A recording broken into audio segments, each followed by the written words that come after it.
I think it was last year that we had you guys stay out through the first inside run, and somebody threw a bomb and got thrown out last year.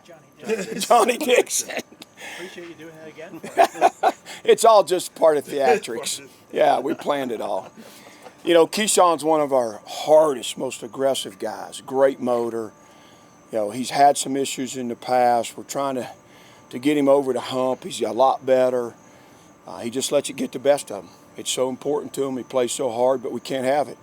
You know, we had ACC officials here today. He would have been thrown out of the game, and I threw him out of practice and brought him out at the end. It was a lesson for everybody.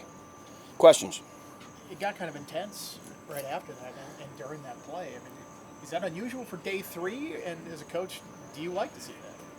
Yeah, I love the intensity, and I knew it would be. That, you know, the first 2 days you're just in helmets, and the O-line's over here doing their things, the D-line doing, and they just can't wait to get together and go after each other. And so it's always, that's why we make it a 5-minute period instead of 9 or 10. It's, you know, you're gonna get some good pops. They're gonna go after each other and get on to the next one. So. It seemed like the defense got pretty motivated right after that. Cole Nelson, Kelly Lawson, Yeah.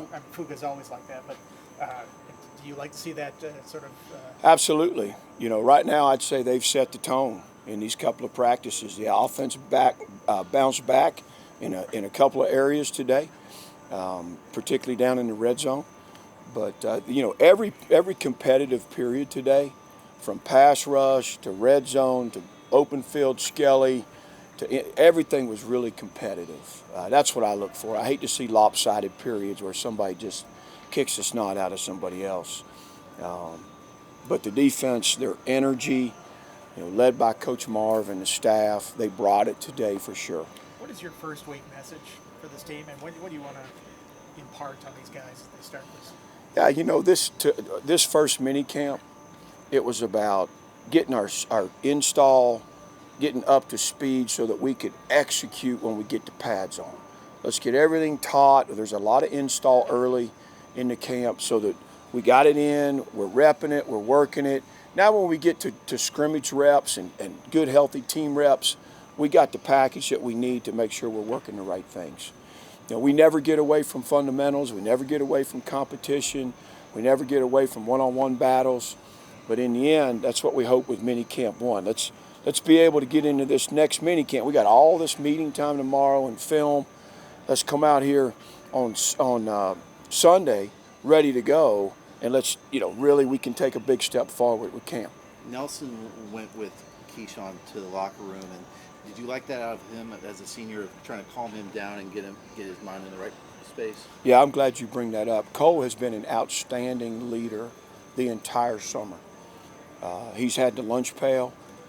He's very, very proud right now, and he deserves to be. You know, he came on the back half of the season for us, and he's carried that momentum through the winter, spring, summer, and into camp. He's bigger and stronger than he's ever been. You know, he's primed himself to have a good year, and we need him to. But I guess we've never seen the side of him like as he was after that, with as vocal as he was. Is that something that's sort of come out of him recently? It has. He has stepped up. He is one of the leaders of our defense, without a doubt. Brent, you've described these 3-day mini camps. How are these more effective, and what you guys are trying to accomplish than just one long practice period this month? Yeah, I think for the guys, for the coaches, for everybody, it's a chance to compartmentalize it a little bit and say, hey, let's go. We got a 3-day plan right here, and then we'll evaluate on the off day. You know, do we need to keep pushing forward? Do we need to tweak this? Do we need to tweak that? You know, but let's all pour it in for 3 practices, and then we'll kind of take a breather, see where we're at, let these guys get their bodies back feeling good, and come out attack it again for another 3 days. What is your scheduling plan? How many of those do you plan? We've got 5 right now. We've got 5, and then we get into that bonus week where everything's kind of approached like a game week. So it's 3 on, 1 off, 3 on, 1 off? Yes, sir. Coach, what's the excitement kind of been like? I mean, you guys are out here, it's that next step before you take the big step, right? I mean, what's it kind of been like so far for you personally? Yeah, I mean, the guys are working. You know, there's things I just told them that I look for. You know, are we practicing with fundamentals? Are we competing like crazy? Are we coachable? Are we being great teammates? Like, are we hustling everywhere? And those things are happening right now. You got Gosnell and Blue. Look like Gallo is still kind of working his way back. Are you bringing them in slowly at this point? Yeah, I just complimented Steve and Benji. Both those guys missed the spring from some injuries, and they both have come back and had 3 really good days. Steve's still in kind of a non-contact mode, but you wouldn't know it because he competes like crazy. Nick's just nursing something right now. He should be fine. McRae and Stroman looked like they were full goes. How good it's been to see them, especially after the scare McRae had in the spring game? Yeah, let me tell you, it's great to get CJ back. We're monitoring him kind of closely. Maybe not getting 100% of the work, bring him along. And then Stroman today, I really noticed him. It was like, okay, here we go. Last couple days, good work, maybe getting the rust off. Today, he looked like the guy we need him to be. You moved Asen Stevens to the end. Is that just nature taking over at that point? Yeah, we wanted to give him a shot because he's got some things he does well at linebacker. He runs good for his size and his length, but in the end, I think he'll be 260, 265, before we blink. He's got a great frame. He's tough. His brother grew to be a really good-sized guy for us at Penn State as a quarterback, Tommy. He ended up 250, 255, and I think Asen's headed that way. Caleb Spencer obviously had a couple plays today. You guys just got him over the summer. What have you seen from him, and do you think he's a guy who can contribute for this team this fall? Yeah, I think the contributing piece is still yet to be determined. That we haven't had him long enough. He's a really good worker. He learns well. He's confident. He's smart. He's a really good kid. I like what I've seen so far. I hope he can be a guy that can be a stalwart on special teams for us and work his way into some defensive reps. 2 or 3 more guys. I know there's a lot of interest as well in that second safety spot next to Stroman. What have you seen from some of those other guys kind of battling for that, especially like a guy like Mose Phillips who showed some potential as a freshman, but also had some of those freshman moments? Yeah, to be honest, Mose is pushing into the lineup. Mose, in a lot of ways, is a starter for us right now. He's had a great offseason. He knows the package much better, knows his position much better. Him, Jalen, Stroman, we kind of got a 3-man deal, and we got Quentin Reddish coming. We got Tyler Childress. There's some other guys. Delvin Alves had a really nice pick yesterday. We got some other guys in the mix. Braylon Johnson's working there, and we're still rotating Mansour back there some. What have you seen from guys kind of like BJ Braylon? He caught that touchdown in the spring game. Yeah. What have you seen so far? He was out there getting it. Yeah, right now he's positioned himself.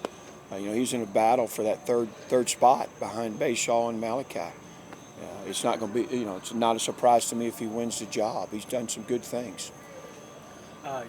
Last week you mentioned Joshua Clark, and I know you just mentioned Reddish. What have you seen, early impressions from the young guys' first taste of fall camp? Yeah, again, I'm excited about those guys. Emmett Laws had a really nice snap of pass rush today. It was good to see. Josh Clark had a great PBU against Ali yesterday, right on the sideline for a big play.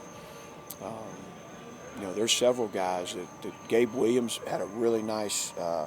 I don't know if you saw it in that inside period. He stripped the ball, busted through, made a TFL, stripped the running back on the last play inside. Great job. So a bunch of those guys are doing some good things. When do you go full pads for the first time? Not till day 6. Yeah. And just shells today? Shells today, shells Sunday, shells Monday, and I think it's full pads on Tuesday. Mike Young and his guys listening to Chris Stapleton the other day. Who runs the music around here? Let me just say this. I've got to have a meeting with those folks. Okay. I don't know. It might be inspiring the players, but it ain't inspiring the head coach. Curtis Perry, saw you had him at end. Do you like him at end tackle, or? Yeah, right now that's where he's more comfortable. And he's learning the system. He's getting his feet wet. We're not in a hurry right there. I think we've got a lot of depth across our defensive front, so it's giving him a chance to get acclimated, learn the system, learn how we practice, learn how we meet, all of it. And then we'll see from there.